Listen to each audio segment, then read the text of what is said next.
শিবম দৌড়ে gate number 3-এর দিকে ছুটছে। সে প্রায় গেটে পৌঁছে গিয়েছে, ঠিক তখনই সে এক ব্যক্তির সঙ্গে ধাক্কা খায় এবং মাটিতে পড়ে যায়।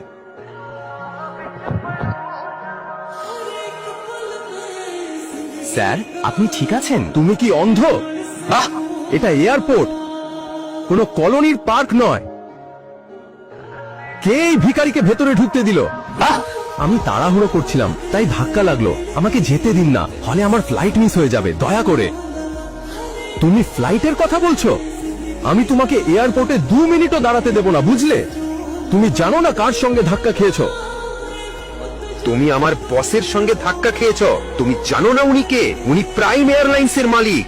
আমার ফ্লাইট প্রাইম এয়ারলাইন্সের। দয়া করে, আমি ক্ষমা চাচ্ছি। এখন ছেড়ে দিন, এটা জরুরি। তোমার জরুরি দরকার আছে? দয়া করে আমাকে যেতে দিন। টিকিট। এই, আমি দেখবো কিভাবে তোমার মতো ভিখারি আমার এয়ারলাইনের ফ্লাইটে ওঠে, বুঝলে? টিকিট। এর টিকিট ছিঁড়ে ফেলো। টিকিট। এত সাহস তোদের? কে তোর আমার টিকিট ছিঁড়ে ফেলার? শুধু একটা এয়ারলাইনের মালিক হয়ে নিজেকে রাজা ভাবছিস? আগামী 10 মিনিটে আমি তোকে শেষ করে দেব, বুঝেছিস? এই ছেলে আমাকে 10 মিনিটে শেষ করে দেবে? তোর খুব অহংকার, তাই না? আয়, আমি এখানেই দাঁড়িয়ে আছি, দেখি তো কি করতে পারিস। এরকম অনেককে দেখেছি আমি। হ্যালো, শুনুন আমার কথা। ইয়াং মাস্টার, এই পাশে। প্রিয় যাত্রীরা, আপনাদের জানানো যাচ্ছে প্রাইম এয়ারলাইনের পরিষেবা সাময়িকভাবে স্থগিত করা হয়েছে।